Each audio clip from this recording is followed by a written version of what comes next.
I'm publishing a commentary on a much written about poem, The Life of Sinuhe, perhaps the most famous of all ancient Egyptian texts to survive.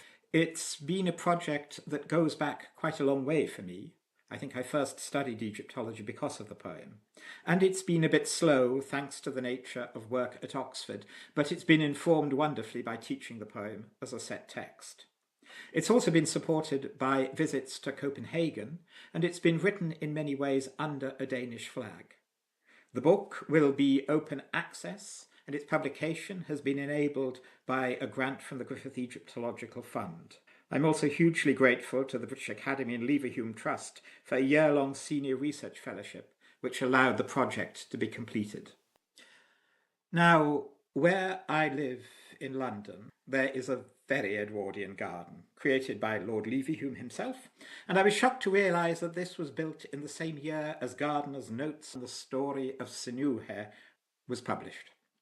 So the world has changed a lot since there's been a full commentary on the text that is universally considered to be the supreme work of Egyptian literature, which is a bit unfortunate, even careless. Now, we all know Sinuhe. Everyone has written about it, and it is horribly famous. According to Gardner, it is a work in which we come closer to reality than perhaps in any other piece of ancient writing. A king dies, and a court bodyguard, like this man from Beni Hassan, overhears some news, panics, deserts his post, and flees Egypt, living in the Levant until the new king summons him home. The plot is pretty basic and a lot of fuss about nothing, as is especially clear when it's retold us here. But somehow a hell of a lot happens, a bit like Hamlet, in terms of incidents, emotion, poetic genres, and styles. The sheer variety of expression has entranced grammarians.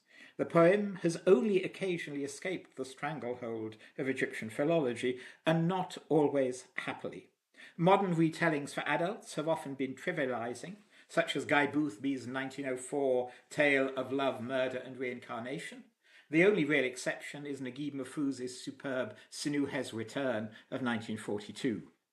Most catastrophic of all is Mika Waltari's ponderous Sinuhe the Egyptian of 1945, filmed as a pseudo-biblical Hollywood epic in 1954, and this has given the poem a strangely varied afterlife.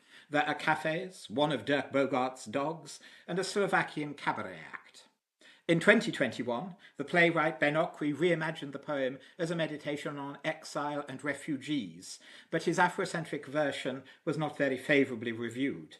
I think many of these reconfigurations stumble through ignoring how the poem plays with specifically Egyptian genres, which gives it an epic function as a consideration of its own culture, as is noted in this project by David Wallace. It is very much an Egyptian poem. With Sinuhe's long history, there are multiple copies and multiple versions, and the commentary deals with the Middle Kingdom one.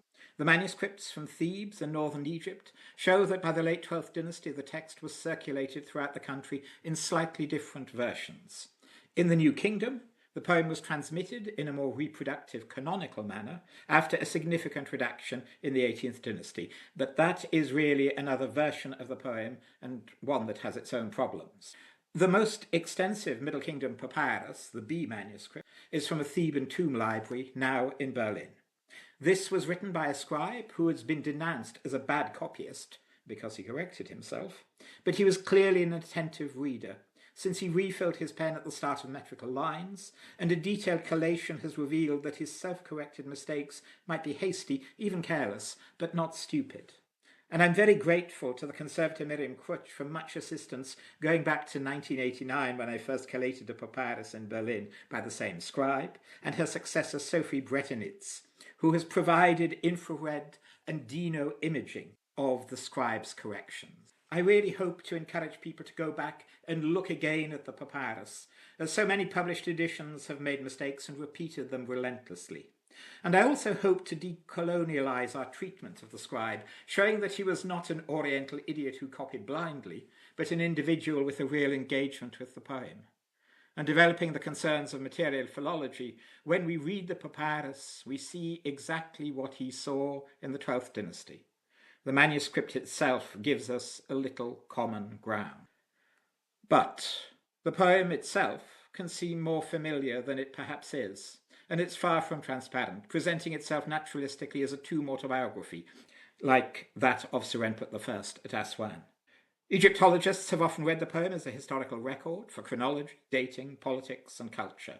It's been viewed as a direct embodiment of ideology, not only as court political propaganda, but also, in Jan Assmann's words, as a cultural text with an identity function, to be studied, not read, in order to foster normative collective cultural identity.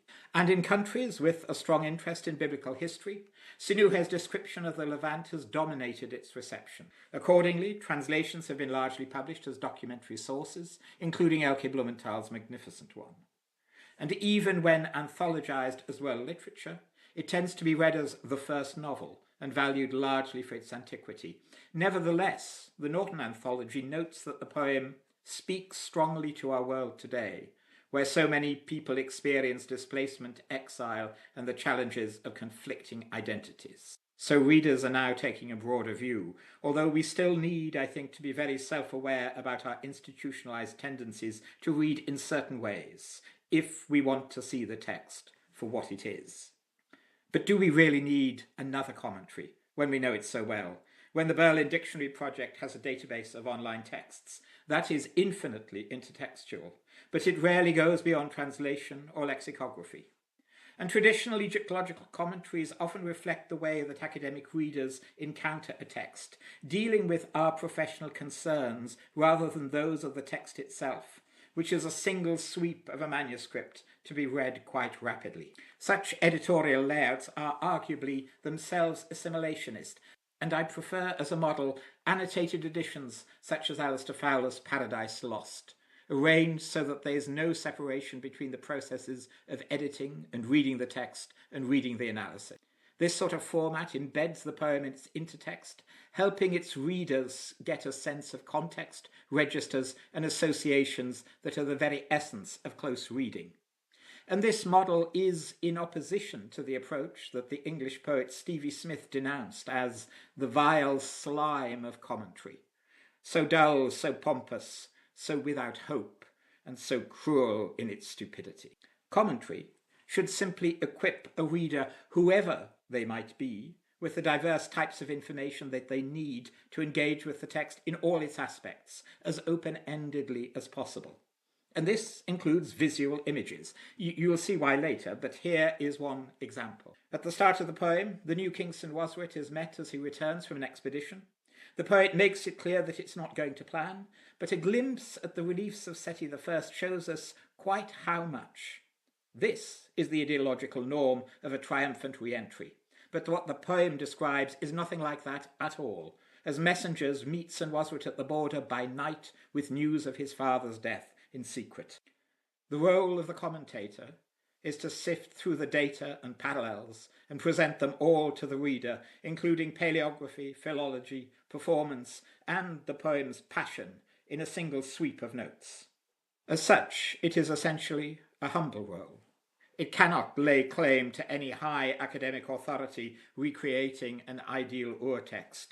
Rather, it should just tell the reader, in the words of Stevie Smith, "Read on, reader, read on, and work it out for yourself."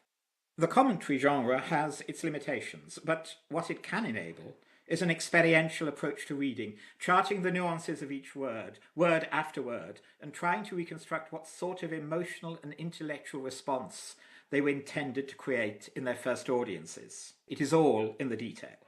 I'll begin with one initial simple syntactic example of this. As Sinuhe flees Egypt, he nearly dies of thirst near the bitter lakes. He proclaims he is dying, and then suddenly he utters two phrases resonant of resurrection, using analytic infinitives. What on earth has happened? The syntax delays the explanation extraordinarily. He hears what? A noise, a voice. And then a word more, until finally, damn that indirect genitive, we are told. And only then he mentions Syrians. And we understand how this has all happened. But through this delay, we have felt something of his trauma. The poet startles us with a miraculous resurrection and then explains it as a fully naturalistic event. And newspaper images of the Bitter Lakes from the 19th century show that there were still then Bedouin passing by the lakes. I think this experiential sort of reading can help us sense the text's excitement and its effect on the audience, and that is perhaps what poetry is all about. The presentation of an official's character is central to an Egyptian funerary autobiography, and modern commentators have often focused on the characterization of Sinuhe. The plot infamously depends on a moment when he reacts to an overheard message and flees, which has made people think that the poet's characterization is not unified and inconsistent. But Gardner commented very sensibly on the sheer variety of the characterization, a personality portrayed with consummate skill. We see Sinuhe alternately panic-stricken, a self-confident fighter, a humble suppliant, and then again overcome by awe in the presence of the king. Modern commentators have tried to explain Sinuhe's reaction as a rational response, even though the poet presents it as something unknown and inexplicable. These are two of the best analyses of the key incident. But critics have also proposed complicated scenarios involving a harem conspiracy in which Sinuhe is implicated as a traitor in order to justify his reaction with political rationale. For example, Claude Hobson's reading proposes that Sinuhe was actually present in the residence when the old king died and was himself one of the messengers who brought the news to Prince Senwosret, which is not mentioned in the poem. And it's been suggested that Sinuhe is an unreliable narrator, deliberately concealing his involvement from the audience. But I think this is anachronistic in terms of both literary history and the history of emotion. And I find it hard to correlate with the actual experience of reading the poem verse by verse.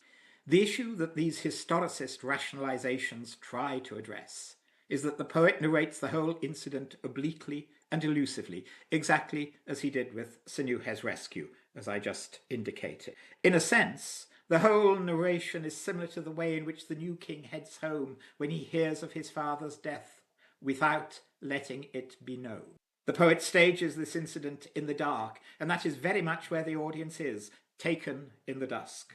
Which means that the poem is not great, if judged as historical academic prose, but when read as expressive culture, it is, well, darkly expressive. The poet even withholds from the audience what Sinuhe has heard that makes him flee.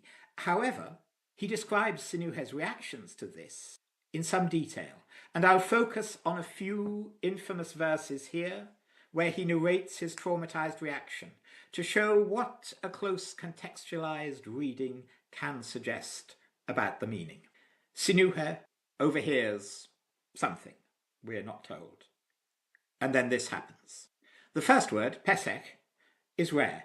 It's otherwise used of hair being disarrayed, as in Book of the Dead spell 17, where you found me, disarraying my hair over my face, it being disordered on my brow. The use of pesek about the heart is apparently unattested elsewhere, and so it was probably a striking turn of phrase. Sinuhe's heart is ruffled like hair, with a sense of being in disarray, distraught. Crucially, disarrayed hair was a mourning gesture, as with the mourners in the cryptographic frieze on the stela of Abkau and on this 17th dynasty coffin.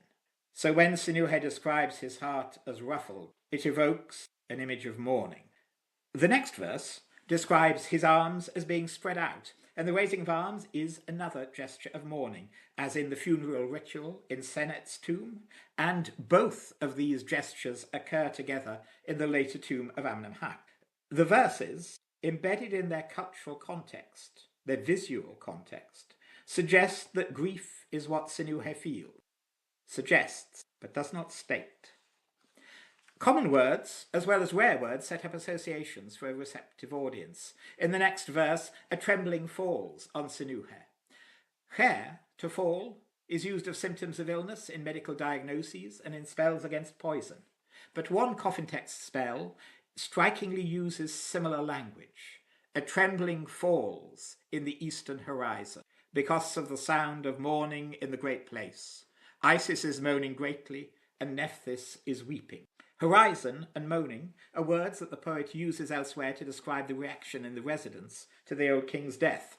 And Sinuhe is here reacting to having heard a noise, a voice, a sound, exactly as in the coffin text. Significantly, this spell describes the ritual of the night vigil, protecting the embalmed deceased against threats before burial, as shown in this third intermediate period papyrus. And the poem explicitly mentions this vigil later when the king promises Sinuhe an Egyptian funeral. If even the eastern horizon trembles at such news, it surely is no sign of cowardice or traitor's guilt for Sinuhe to react likewise. And when he hides himself in the next verse, he uses a very rare type of verb, nefetfet, that also occurs in the spell describing the night vigil, nefafa. Sinuhe is not reacting as a disloyal conspirator. The nuances of the phrasing suggest quite the reverse. He is no traitor, only a panic-stricken deserter, dismayed at his king's death. The poet's words cannot support the conspiracy theory. But why does the poet choose to use such an oblique, elusive, and esoteric narration that has caused us such muddle? If we turn to modern parallels for this strategy, we can test our own emotional responses. One is Forster's Passage to India, which is also centered around an unnarrated, uncertain event. Here, something happens to a woman in the fictionalized Malabar caves. The novelist describes aspects of this event with great precision, and although what actually happened remains underrated and highly contested by the characters, he clearly indicates the overall nature of the event, existential horror and hysteria. I think the same sort of strategy can be seen at play in Sinuhe, which narrates reactions in strikingly precise detail while leaving much unknown. Read in sequence, experientially, with an eye for undertones and illusions and the intertext, the poem makes clear and precise narrative sense, while deliberately withholding any simple explanation for Sinuhe's reactions. But why use this effect? Forster characterized his narration as a trick, adopted in order to address wider issues of his subject matter. And uncertainty becomes a central theme of Sinuhe, which returns repeatedly to matters that are unspoken and inexplicable. And this all chimes with the Middle Kingdom's pessimistic cosmology. Life is uncertain, the human heart unknowable, and in the sundered cosmos where the gods have withdrawn, hidden are the plans of God, to quote the Discourse of Sar Sobek, well known to the priest who owned a 13th dynasty copy of Sinuhe. The elusive style of narration is an effective technique to articulate the uncertainties of human experience, contrasting sharply with the ideological certainties one would expect in a normal official autobiography. In experiential terms of an audience's response, the unresolved uncertainty places the audience in the same situation as Sinuhe, uncertain, confused. The gaps in our knowledge force us to imagine and, something academics are trained not to do, to feel and to empathize. Again, Gardner very sensibly noted that the obliqueness of the narration is what fascinates, and it certainly proved a highly successful and lasting strategy for engaging audiences' emotions and attention across millennia. What the poet does tell us at the start of the poem is who Sinuhe is. He is named, and then he describes himself as a servant of the royal private chambers and of Queen Nefru. The queen is a pervasive presence. The poet next mentions her in a passage of nostalgia and longing for the Egyptian court, when she is called the mistress of the land who is in his palace. And again, a commentary can focus on the detail of the words. Why is it the land and not the two lands? Mistress of the land is used as a term for the capital city, as in Serenput's autobiography, so she is not only his patroness, but his home. And the queen is later called the Lady of All, a title used especially of Sekhmet and Hathor as goddesses of the solar eye, as in this harpist song in the tomb of Senet. The regalia of early 12th dynasty queens presents them as incarnations of Hathor, as mother, daughter, and consort of the sun god. And the poem arguably features Sinuhe's patroness, the queen, so extensively because she is an embodiment of Hathor, and not, as commentators have suggested with remarkable frequency, because she is personally important either to Sinuhe's love life or to his harem conspiracy. And Hathor is key to Sinuhe's identity, which the poet presents in a naturalistic but, again, elusive manner. Sinuhe's name is a real name, well known from Stele, including this little baker in Copenhagen, but it is a carefully chosen one, suiting a travelling hero. It names him as son of the sycamore fig, someone placed under the protection of Hathor, the lady of the sycamore. Hathor is the patroness of foreign places, and she is also the eye of the sun god, the journeying goddess who must be pacified before she returns to Egypt. Although narrative myths about the journeying goddess are attested only later, she features in the rituals in the tomb of Senet, where the gold, Hathor, has come back, and the Lohun papyri mention her first feast of drunkenness. She haunts the poem, even when it is most naturalistic. After Sinuhe's panic, with hair and arms disarrayed, he flees across Egypt, and the description of his route, like that of his trauma, is precise. It makes sense topographically and psychologically. He heads east, carefully avoiding peopled places. The topography is, however, also elusive and emotionally charged. First, he crosses a body of water called Marti, obviously a potentially symbolic name, playing with the concept of Mart, which Bunbury and Jeffreys have identified with an eastern branch of the Nile from sedimental evidence. Even that is part of the materiality of poetry. This branch ran along the course of the modern Bar Libeni, and to clarify the exact route, the poet tells us in which area he crossed this long branch, in the region of the sycamore fig sanctuary. There was a cult of the sycamore fig of Hathor at Giza, mentioned on the 26th dynasty inventory stela of Cheops's daughter, and the great Egyptian Egyptologist Salem Hassan noted a sycamore fig of immense age that is visible in early photographs and maps. Here you can see the modern version of the Marti Canal to the top left, and sycamore figs still grow in the same area. The described route makes perfect sense for someone covertly heading eastwards, but it simultaneously evokes a sense of an Egyptian leaving behind him his true identity and his true culture, being the son of the most Egyptian of all trees. Later, after crossing the main Nile branch, he slips past the busy quarries of Gebel Ahmar, and the poet uses an established designation for this area, Lady of the Red Mountain, who is once again Hathor, as represented on a stela of Ramses II. Again, Sinuhe is abandoning his home and identity. Now, these ancient quarries are now built over by the Arab Contractors Club, which I visited thanks to Hebatala Ibrahim. And such visits are, I think, very important reminders that these are real places that had immediacy and cultural, mythological resonances for the first audiences. Such direct experiences, looking out at the view, change little about the academic facts, except what I feel about the words as I read them. But isn't that exactly where the meaning of a text lies? That view, that sense of a numinous landscape, is part of the intertext, and even an illustration and a commentary can help remind us of this. Many further details allude to the goddess. When Sinuhe travels abroad, his narrative uses as a reference point Byblos, whose goddess was identified with Hathor. His later monologues use imagery of bulls fighting that can be linked to the bullfights that are juxtaposed with Hathoric rituals at Mer, and even a passing reference to beer has resonance. When Sinuhe returns to Egypt, he sails to the capital, accompanied by a kitchen boat with brewers, exactly as we find in the two models of the High Steward Meket Rey. Now, this is simply a return to good old Egyptian beer after a life abroad in the Levant with so much foreign wine. Sinuhe's Bekaa Valley is still famous for its wine, but beer also recalls the goddess, who was famously later pacified with red beer in the myth of the heavenly cow.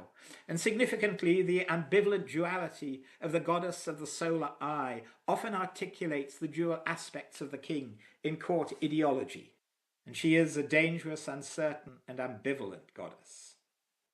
When Sinuhe returns to the court, the royal children persuade the king to be gracious with an explicitly Hathoric ritual, which allies the queen with the goddess, as happens in this much later Jubilee scene of Amenhotep III with Queen Tai. Surviving jewellery of royal daughters suggest a Hathoric role at court in the 12th dynasty, as do their burials around the king's pyramid. The poem's ritual is derived from a very familiar and very long-lasting one that is represented in nomarchs' tombs, in which Hathor's insignia of many necklaces and sistra are offered to the tomb owner to ensure his endurance, grace, and health. For your spirits, meneets of your mother Hathor. In royal versions of the ritual, Hathor herself offers her regalia to the king, here Amenemhat III. In this climactic ritual scene, the royal children rename Sinuhe as North Wind's son because of his travels. But the Lady of the North Wind is Hathor, as well as Lady of the Sycamore Fig, so that Sinuhe is still her son, but in a different form, transformed by his experiences in the Levant, and yet the same. Hathor is so pervasive in the poem because she is a travelling goddess, but also because in Hornung's analysis the heavenly cow is a myth about the imperfection of the world. Such concerns are thematically very relevant to the poet's presentation of Sinuhe's imperfect life. And on a level of hieratic detail, the bee scribe's handwriting backs this idea of the goddess's particular significance. He's not great with divine determinatives, the genders often go adrift, but his determinatives single out the goddesses of the solar eye, and he uses a particular one for Hathor. Most importantly of all, an experiential reading can reveal how full the poem is of changing emotions and trauma. Through its shifting genres and styles, its narrator comes across as rather imperfect and emotionally unstable, which my husband reckons is the reason why I like him. Sinuhe is emphatically not a paradigm of an ideal, quiet official like the royal accountant scribe Simontu here. In modern textual analysis, emotion is not often explicitly recorded as an academic response. And in order to try and change this, I've worked with the actress Barbara Ewing, who has recorded a dramatic reading of the poem as an integral part of the commentary project. Experimental performances force even the most academic reader to consider the visceral, emotional force of the words, which is all too easy to overlook in publication or in a class. And again, we can model a sense of the aesthetic possibilities of old poetry from more immediately familiar works. Racine's Alexandrine, La Fille de Minos de Pasiphae, mythologically places Phaedra with precision, but it relies for its impact on its famous musicality. Verse operates through sound as well as semantics, and the physical sensation of sound cannot always be paraphrased very easily into academic prose. One much discussed example is this passage, where Sinuhe replies to the king's summons home with a request to bring 3 individuals with him back to Egypt. And commentators have subjected these names and toponyms to immense scrutiny for linguistic and historical insights into the Levant, often overlooking the possibility that aesthetic facts shape the text. There's been much topographical speculation about the preposition emchenet, but the sonorous assonance of hentiua yuash emchenet keshu might have been a sufficient factor for the poet's choice of words. Thomas Schneider has identified the names as foreign words for ruler, but this is based on extreme and implausible emendation of the manuscript.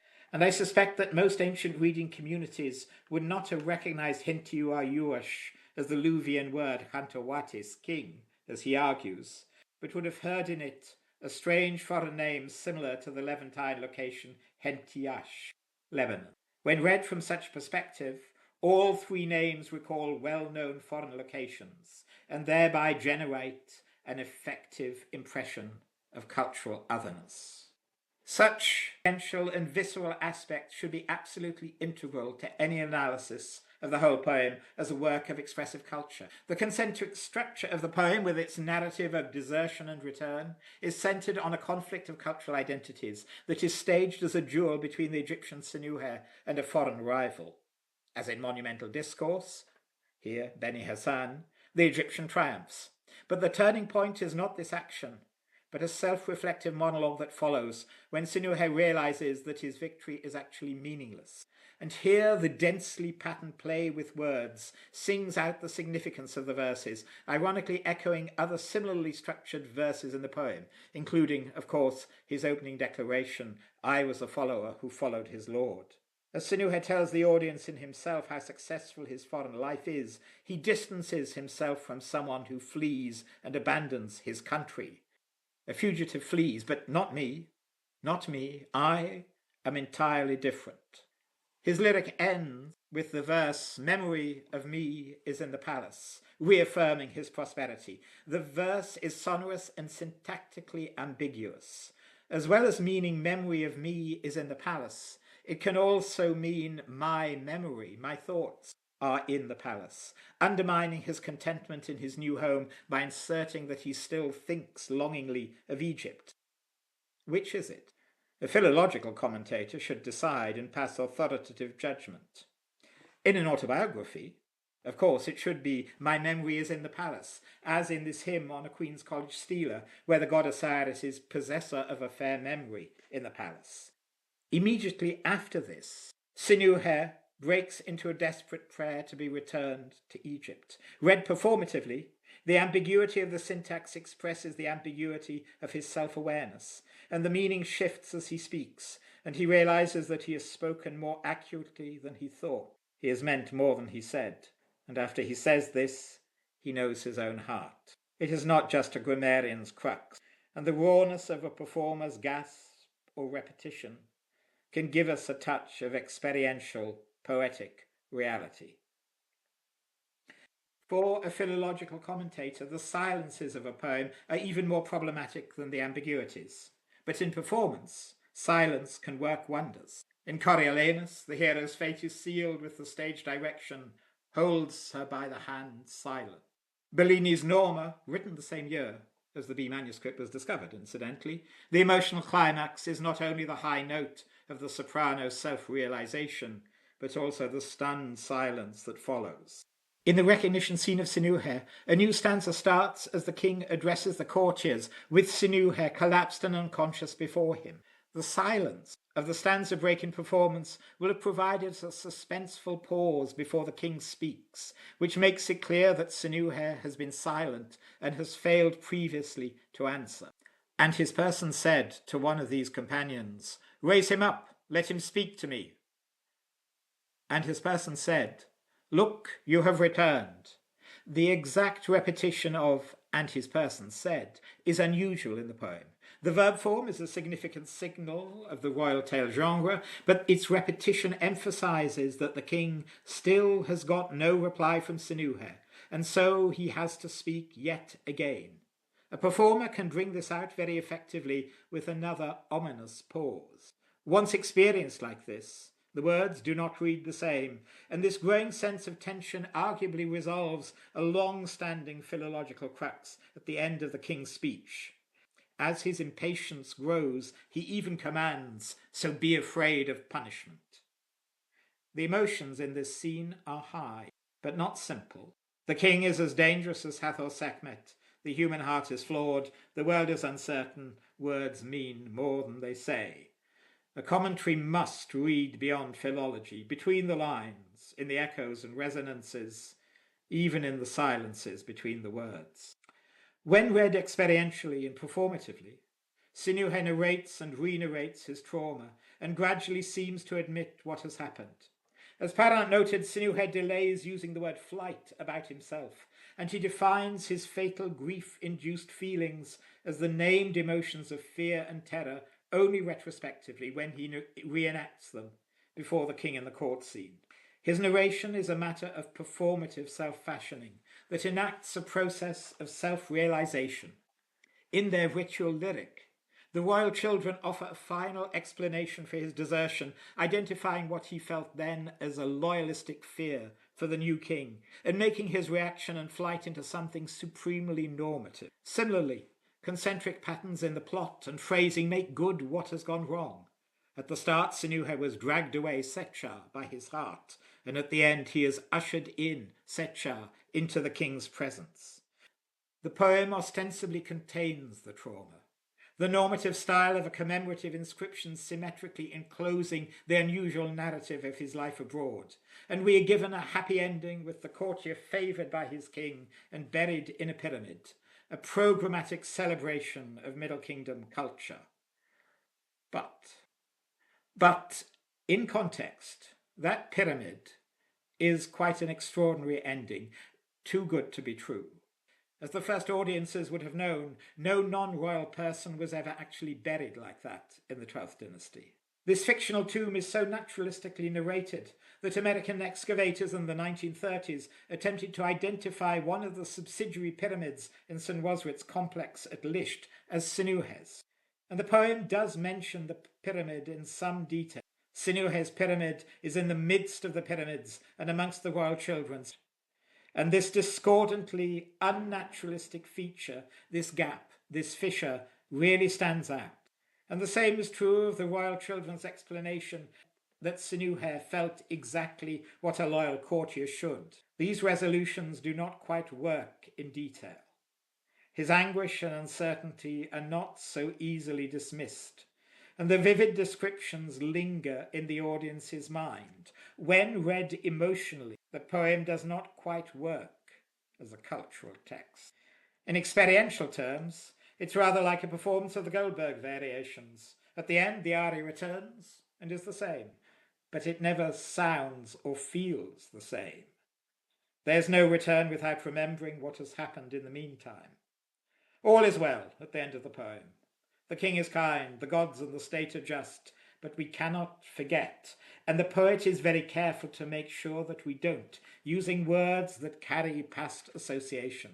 When Sinuhe describes his tomb statue, he proclaims that there is no other deprived man for whom the like has been done. How wonderful. But the word deprived is very strong, with overtones not only of loss, but also unrest and dissidence.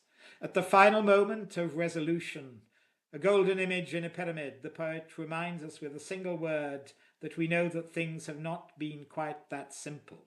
For all the royal children's sublime lyric, for all the formal perfection of this autobiography, one cannot summarize, cannot contain the meaning of such a troubled life.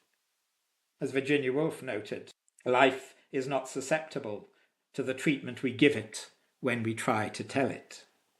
The poem is a work of expressive culture that was read and felt by human individuals just as it was copied by them. And so it will always remain a personal thing. Here is a fingerprint left by the scribe of the B manuscript, whose irritating pen I followed for years, probably for longer than he actually lived. Why bother reading his messy manuscript? Well, the poem talks about issues relevant to many cultures and lives, and it remains, I think, by which I mean I feel, a work of astonishing complexity and beauty. Despite the poem's centralizing structure and its focus on court norms, it poses questions, subverts expectations with a vivid, precise, and emotionally charged expression of sensations aimed at its audience's heart. I think that we, the modern audiences, have often read academically for the ancient Egypt described in the poem, the Egyptian, and not Sinuhe himself, forgetting to read instead for our own experiences. The poem arguably offered a meditation on the first audience's own cultural ideals. It will have confronted an audience of officials with someone like themselves, beyond the expectations of ideology. And in the poem, nothing is idealized without some qualification. For all the celebration of being Egyptian, the poem places at the climax, in the middle of a grand court ceremony, an old man who has fainted in terror and a royal woman who can only scream. It is very human. It is all too human. On a close reading, the poem explores and opens up the gaps between the idealization of Egyptian discourse and the actuality of experience. Throughout, it dramatizes an individual's search to establish a voice and identity, and in this sense the poem can, if we're honest with ourselves, still provide a shock of recognition. We've all felt lost and alienated. We've all acted irrationally at some point. For me, as a northerner who spent his career in southern institutions, Sinuhe's new name, Northwind's son, a Boread, is particularly resonant, embodying, purely by coincidence, my own sense of uprootedness, the struggle to establish an identity in an often hostile world. Sinuhe, in this sense, is very much an everyman figure, just as his birth name suggests. In such personal aspects, I have found myself a meaning for this ancient poem, And it remains only my personal reading, of course. My reading is highly contingent, but that is true of all readings. No commentary has any absolute authority. In the words of the poem's first English translator, Charles Goodwin, in 1865, it is only a basis for the labours of others, guide and aid to those who may attempt to read this difficult text. My commentary is certainly a failure, as commentary always is. A poem cannot be paraphrased, no more than a visual work of art can. A commentary is simply to be used and then thrown aside. The reader must always go back to experience the original poem. In 2019, I had a chance to read the B manuscript in the Berlin Museum in its darkly impressive gallery. It was November, and the shadows provided more obstacles between the physical words and the reader than usual, but I still wept. I usually do at the recognition scene, which has, to use another phrase of Woolf's, the whole weight of the book behind it. How on earth can that happen across so many millennia and with such a battered, scribbled little manuscript? Well, that is the poem. And that is one of the things it can do, if we let it. Read on, reader. Read on and work it out for yourself.